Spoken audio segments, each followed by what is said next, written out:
এতিয়া দল নাই আৰু দল নাই। তেওঁ যদি কৈছে দল, সঁচাই কৈছে। কোনো কথা দল কেইজনমানে দল আছে আৰু ৰকিবুল হুছেইন, ৰচিদ মণ্ডল, নুৰুল হুদা, সিহঁতৰে দল আৰু বেলেগ কোনো দল নাই। নহ'লে গৌৰৱ গগৈ যোৰহাটত নেখেলিকেনে নগাঁৱত কিয় যায় আৰু মাইনৰিটি ভোট বেছি, মুছলিম ভোট বেছি, তাতে এই কাৰণে যাব লগা হয়। সেইটো কাৰণে কংগ্ৰেছ দল নাই আজিকালি। হিন্দুতো নাই আৰু তাতে সনাতন ধৰ্মাৱলম্বী একেটা আছে আৰু যিকেইটা আছে সিহঁতৰো অন্তৰ নাই। অন্তৰ বিজেপিৰ লগত, মুখ্যমন্ত্ৰীৰ লগত, নৰেন্দ্ৰ মোদীৰ লগত। সেইটো কাৰণে মই ভাবোঁ যে আজিৰ দিনত যিটো পৰিৱেশ হৈছে, সেইটো পৰিৱেশ সিহঁতে বক্তব্য এজন দুজনে দি থাকক, ঠিক আছে। কিন্তু যদি আপোনাৰ যদি সৎ আছিলে তেনেহ'লে যোৰহাট কৰিব লাগিছিল, নগাঁও কিয় আহিব লগা হয়? সেইটো কাৰণে এইবিলাক কথা কৈ লাভ নাই। জানো যে কেইদিনমান আগতে এংলা বাজাৰ মিটিঙত আহিছে, মিটিঙৰ কি পৰিৱেশ আহিছে আমি দেখা পাইছোঁ আৰু কংগ্ৰেছৰ মিটিং আজিকালি যেনেকুৱা এটা অৱস্থা হৈছে, এনেকুৱা হয় যদি এইটো পাৰ্টি নাইকিয়া হ'ব নেকি। কিন্তু মই বিচাৰোঁ যে কংগ্ৰেছ পাৰ্টিটো জীয়াই থাকক আৰু এইটো মই টাইমলি আপোনাক জনাই দিম। মুখ্যমন্ত্ৰী ডাঙৰীয়া আৰু প্ৰধানমন্ত্ৰী ডাঙৰীয়াৰ যিমান ডেভেলপমেণ্ট কাম আছে, এই কামত মই আগবঢ়াম বাৰু। মই এটা বস্তু দেখা পালোঁ, মই আশ্বস্ত হৈছোঁ, আশ্চৰ্য হৈছে মোৰ যে মাননীয় মুখ্যমন্ত্ৰী আৰু প্ৰধানমন্ত্ৰীৰ লগত মানুহৰ ইমান হোৱাৰী, মানুহৰ ইমান শ্ৰদ্ধা মই দেখা পালোঁ। মুখ্যমন্ত্ৰী চাপৰ্ট পোৱাৰ লগে লগে মই ভাবিব পৰা নাই মানুহ ইমান ফোন। আগতে ফোন যদি 100টা আহিছিলে, আজিকালি ফোন 500টা আহে আৰু যে আপুনি মুখ্যমন্ত্ৰীৰ লগত আপুনি সমৰ্থন কৰিছে, ডেভেলপমেণ্টৰ সমৰ্থন কৰিছে। এই যিটো চেঞ্জেছ মই ভাবোঁ অসমৰ ৰাইজৰ প্ৰতি মুখ্যমন্ত্ৰীৰ যিটো এটা চিন্তাধাৰা, এইটো মানসিকতা, এইটো ইভেন প্ৰধানমন্ত্ৰী নৰেন্দ্ৰ মোদীয়ে যিখিনি পৰিৱেশ সৃষ্টি কৰিলে, অভূতপূৰ্ণ যিটো এটা সঁহাৰি যিটো পাইছে মানুহে, যিটো আল্টিমেটলি মই এই কেইদিনমানে আমি অন্তত হেৰি কৰি কিনে এইটো গম পাইছোঁ। তাই আজি আপোনালোকে জানে যে মই অফিচিয়েলি জইন কৰা নাই, কিন্তু ইতিমধ্যে আমি মুখ্যমন্ত্ৰীলৈ মই ডেভেলপমেণ্টৰ ক্ষেত্ৰত আমাৰ সমৰ্থনটো আগবঢ়াইছোঁ। তো যেনেকুৱা অসমখনক আগবঢ়াই লৈ যোৱাৰ কাৰণে যিটো এটা প্ৰচেষ্টা হাতত লৈছে, আৰু ডেভেলপমেণ্টৰ ক্ষেত্ৰত অসমৰ যিটো এটা 3 বছৰ যিটো পৰিৱেশ হৈছে, সেইটো অস্বীকাৰ কৰিব নোৱাৰি।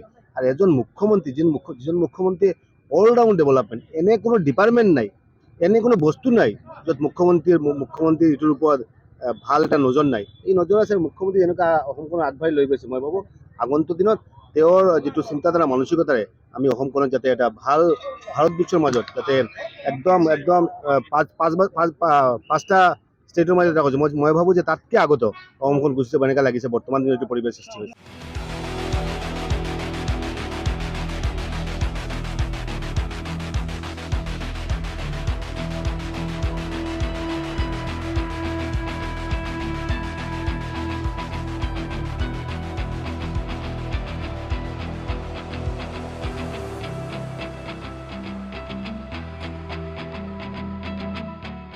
এতিয়া দল নাই আৰু দল নাই। তেওঁ যদি কৈছে দল, সঁচাই কৈছে। কোনো কথা দল কেইজনমানে দল আছে আৰু ৰকিবুল হুছেইন, ৰচিদ মণ্ডল, নুৰুল হুদা, সিহঁতৰে দল আৰু বেলেগ কোনো দল নাই। নহ'লে গৌৰৱ গগৈ যোৰহাটত নেখেলিকেনে নগাঁৱত কিয় যায় আৰু মাইনৰিটি ভোট বেছি, মুছলিম ভোট বেছি, তাতে এই কাৰণে যাব লগা হয়। সেইটো কাৰণে কংগ্ৰেছ দল নাই আজিকালি। হিন্দুতো নাই আৰু তাতে সনাতন ধৰ্মাৱলম্বী একেটা আছে আৰু যিকেইটা আছে সিহঁতৰো অন্তৰ নাই। অন্তৰ বিজেপিৰ লগত, মুখ্যমন্ত্ৰীৰ লগত, নৰেন্দ্ৰ মোদীৰ লগত। সেইটো কাৰণে মই ভাবোঁ যে আজিৰ দিনত যিটো পৰিৱেশ হৈছে, সেইটো পৰিৱেশ সিহঁতে বক্তব্য এজন দুজনে দি থাকক, ঠিক আছে। কিন্তু যদি আপোনাৰ যদি সৎ আছিলে তেনেহ'লে যোৰহাট কৰিব লাগিছিল, নগাঁও কিয় আহিব লগা হয়? সেইটো কাৰণে এইবিলাক কথা কৈ লাভ নাই। জানো যে কেইদিনমান আগতে এংলা বাজাৰ মিটিঙত আহিছে, মিটিঙৰ কি পৰিৱেশ আহিছে আমি দেখা পাইছোঁ আৰু কংগ্ৰেছৰ মিটিং আজিকালি যেনেকুৱা এটা অৱস্থা হৈছে, এনেকুৱা হয় যদি এইটো পাৰ্টি নাইকিয়া হ'ব নেকি। কিন্তু মই বিচাৰোঁ যে কংগ্ৰেছ পাৰ্টিটো জীয়াই থাকক আৰু এইটো মই টাইমলি আপোনাক জনাই দিম। মুখ্যমন্ত্ৰী ডাঙৰীয়া আৰু প্ৰধানমন্ত্ৰী ডাঙৰীয়াৰ যিমান ডেভেলপমেণ্ট কাম আছে, এই কামত মই আগবঢ়াম বাৰু। মই এটা বস্তু দেখা পালোঁ, মই আশ্বস্ত হৈছোঁ, আশ্চৰ্য হৈছে মোৰ যে মাননীয় মুখ্যমন্ত্ৰী আৰু প্ৰধানমন্ত্ৰীৰ লগত মানুহৰ ইমান হোৱাৰী, মানুহৰ ইমান শ্ৰদ্ধা মই দেখা পালোঁ। মুখ্যমন্ত্ৰী চাপৰ্ট পোৱাৰ লগে লগে মই ভাবিব পৰা নাই মানুহ ইমান ফোন।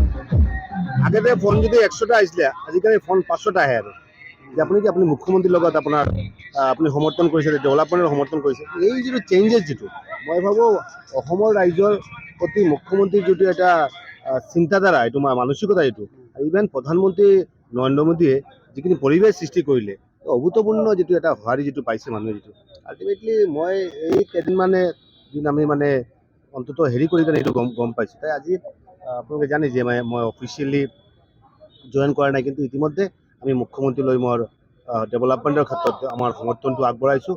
তো তো যেনেকুৱা অসমখনৰ আগবঢ়াই লৈ যোৱাৰ কাৰণে যিটো এটা প্ৰচেষ্টা হাতত লৈছে আৰু ডেভেলপমেণ্টৰ ক্ষেত্ৰত অসমৰ যিটো এটা 3 বছৰ যিটো পৰিৱেশ হৈছে সেইটো অস্বীকাৰ কৰিব নোৱাৰি।